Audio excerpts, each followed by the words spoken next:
Before we start, if you haven't done so already, I recommend you click on the card above to go watch the introduction. See you back soon.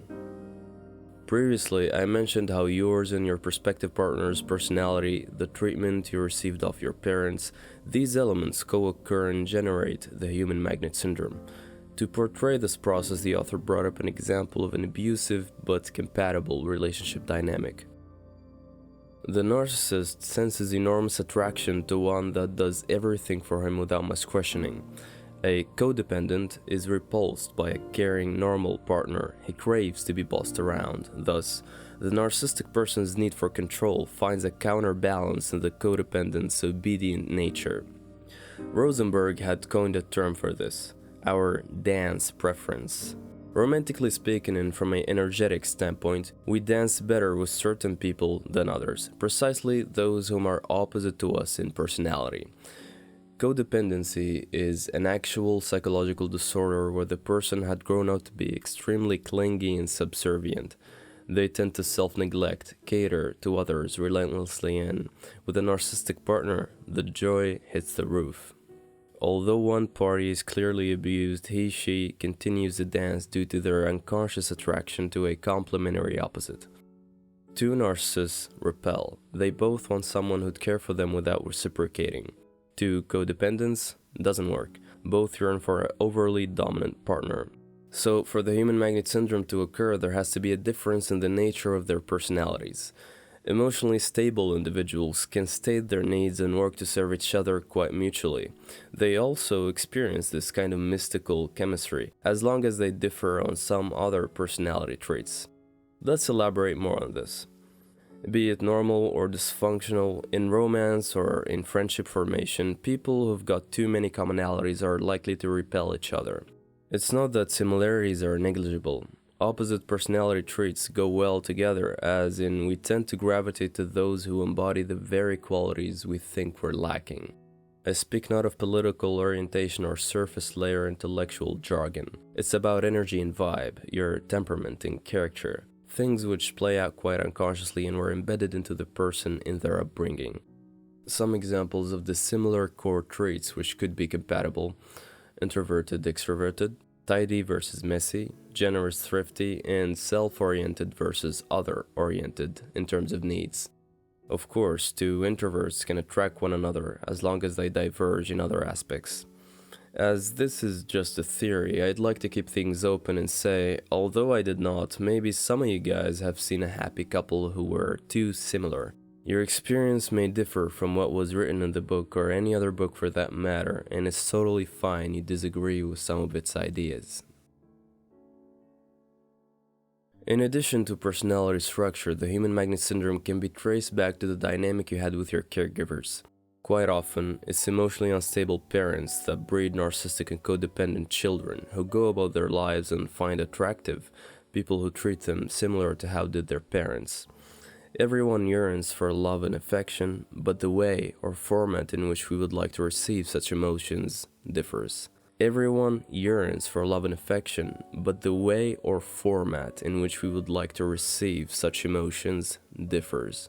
You subconsciously crave an abusive partner and are totally fine to be abused because that's how you've always experienced love as a child. The inverse pertains for the healthy-minded. A number of unconscious contents are projected when you're on a date with someone. Primarily a projection of our dance preference is imposed on the other person. Our dance preference accounts for how our parents reared us. By the mere presence of the other person, the way they carry themselves, gestures, voice, it can say little to us consciously but subliminally tell a lot to our subconscious that it's expected this person will treat us like our parents did. We are unaware of this process, and from there we experience magnetic repulsion or attachment. It's our subconscious that selects partners for us, so to speak. Note that these two experience affection more intensely than normal couples. The fact that the narcissist can mimic the neglect of the codependent's parents and the codependent unconditional care summons a form of parental as well as romantic love which otherwise cannot be experienced with a healthy partner. Owing to your childhood, you grew up predisposed of attracting a specific type of people, nature, and anything else that happened to you along the line that might have reinforced or had altered your predisposition, nurture. The blend of these two elements, nature and nurture, produce what we refer to as chemistry, the human magnet syndrome. If your significant other is abusive or often disrespectful, it might be that the problem is you. They're just working as a mirror, reflecting your inner problems. Clearly, they could have mental issues that have nothing to do with you, and you are the victim, mostly. But what's in your control is, I would say, three things. You're inexperienced or scared to set up boundaries due to fear of abandonment. You subconsciously enjoy being abused. And the third one, you have been conditioned to like abuse. A psychopathic partner can reprogram your whole personality should you be naive enough. All of these three signal that you also have inner issues to work on. Unstable partners cannot get their way against a strong personality. When you're firm enough, they either recognize you as a non-malleable threat and leave, or yield. There's solution for the codependent, but not the narcissist. Reason is straightforward. Clinical narcissists live in another dimension from us humans. Simple way to know if someone is extremely narcissistic is to ask them for an apology when they do something wrong or say no to them. If the reaction is denial of their faults or tantrums, you got a narcissist. And these people have it installed in their souls that they are entitled to anything and can do no wrong. So we cannot argue with such. The codependent is someone who's naturally empathic and a good listener. Quite easier to educate them how their need for abuse is linked to their childhood, teach them how to place boundaries, spot emotional vampires. All of this is possible, but with the narcissistic, don't even bother, unless their degree of narcissism is quite low on the spectrum. So first, figure out if you're suffering from symptoms of codependency. I think the DSM-5 contains a list of symptoms on dependent personality disorder. Google that. Think back to your childhood and how your parents treated you. Some of you had narcissistic parents but cannot vividly recall any abuse. You were manipulated covertly. No physical assault, but psychological. In this case, work with what you have. You don't need to remember all of your childhood. Ponder over the patterns that kept repeating in your current dating life. Then reflect on your flaws. What makes you dig drama so much? Being lied to, being clingy and unable to state your needs. What is it so bad about stating your needs? How to set boundaries. Why cannot you set boundaries?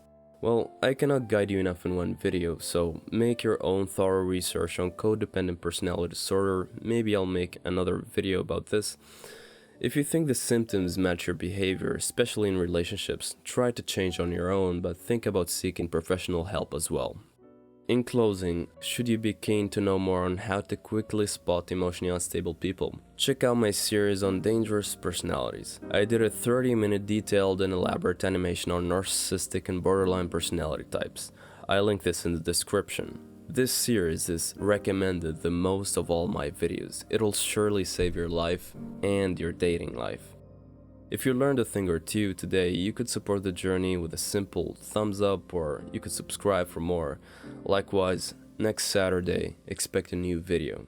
See you soon.